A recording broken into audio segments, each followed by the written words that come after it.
you can think intellectually in a no-think way. That's the art. It doesn't mean not to have any thoughts at all.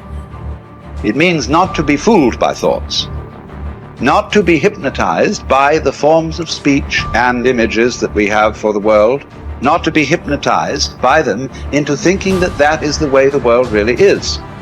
Don't let words limit the possibilities of life. The easiest thing I've done was to get out from under the labels and to live the life that I live. The most difficult thing I've ever done was to believe that I can do it.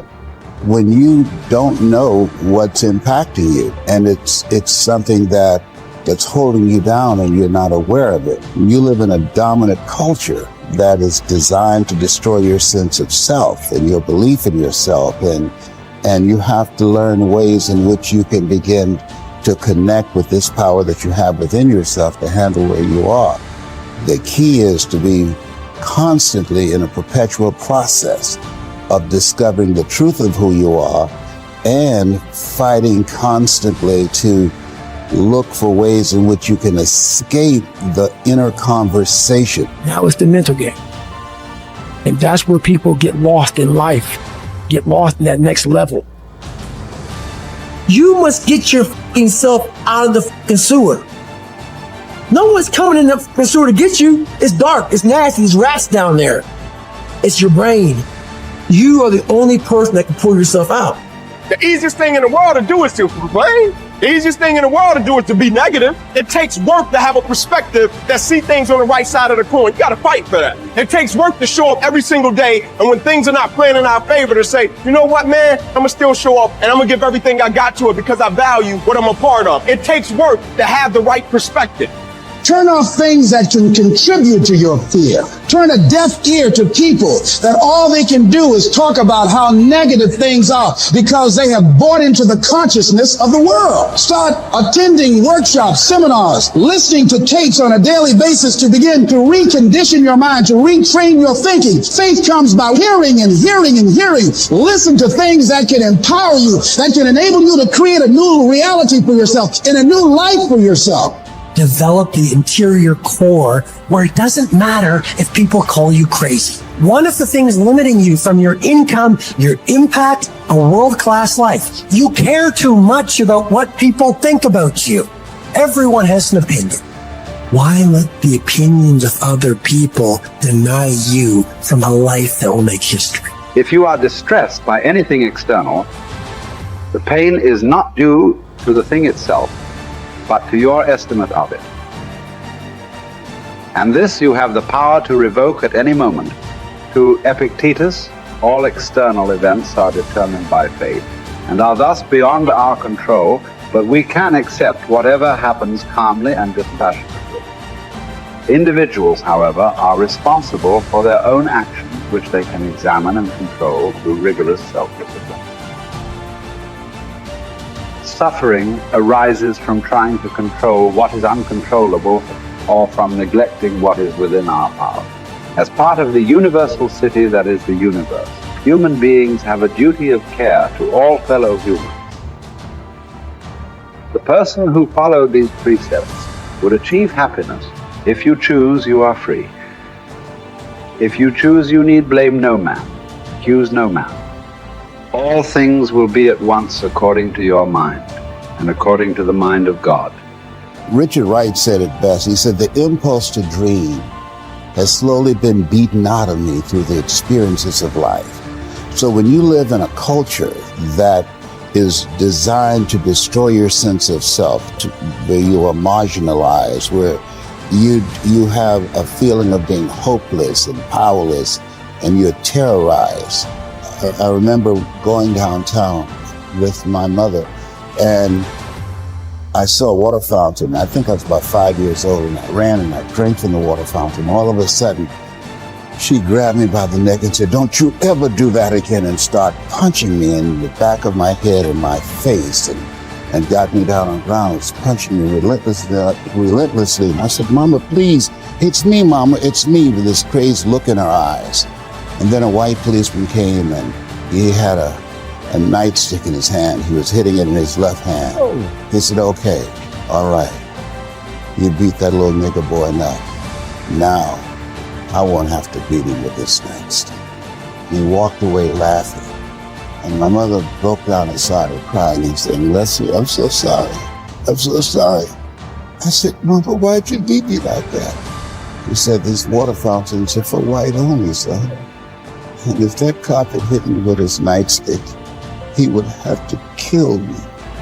I fought him till he killed me, and I left you and your brothers and sisters by themselves to raise themselves. I'm so sorry. And the book called Learned Optimism, Silliman talk about the fact that between ages 0 and 5, we determine what's available to us and what's not available to us. And so that was a defining moment. I knew there are certain things I could not do, certain places I could not go. They used to have signs on Miami Beach that said Jews, dogs, and coloreds not allowed. And so now you have to operate within the constraints of the dominant society and the things that they've created for you. And it's a challenge to see yourself beyond that and to work to get outside of that, even after those laws have changed, because that has become so much a part of you. You unconsciously operate within the parameters of what has been put in place. Like you're driving on the expressway, the 405, and you'll get off on an exit that you weren't going in that direction, but you unconsciously did it because you've done it so many times that many people, because they're not making a conscious, deliberate, determined effort to think outside of what life has thrown at them, they end up doing the same thing over and over and over again. Einstein said that thinking that has brought me this far has created some problems that this thinking can't solve. And so through relationships, through reading, through studies, through goals and dreams beyond your comfort zone, it allows you to begin to live out of your imagination as opposed to out of your history. Disney said, the imagination is a preview of what's to come. And so as a kid, I dreamed a lot about taking care of my mother. I used to go with her to work, to clean homes, and she kept up children, and she cooked for these wealthy families. My mother could bake a sweet potato pie so good you couldn't eat it with your shoes on. You had to take your shoes off so you could wiggle your toes. And I used to look at these big, beautiful mansions and said, Mama, what is it, Leslie? When I become a man, I'm gonna buy you a big, beautiful home just like this. Oh, you don't have to do this. I said, I know, but you didn't have to adopt us either. And you did. And so I'm here with you because of two women. One gave me life, the other one gave me love. God took me out of my biological mother's womb and placed me in the heart of my adopted mother. And because of her example and my love for her and the passion that I felt in my heart, I've got to do something to make her proud. I've got to do something to put myself in position to be able to take care of her. That drove me. Nietzsche said, if you know the why for living, you can endure almost anyhow. You journey to Olympia to see the work of Phidias. And each of you holds it a misfortune not to have beheld these things before you die. Whereas when there is no need even to take a journey, but you are on the spot with the works before you, have you no care to contemplate and study these? Will you not then perceive either who you are or unto what end you were born, or for what purpose the power of contemplation has been bestowed on you?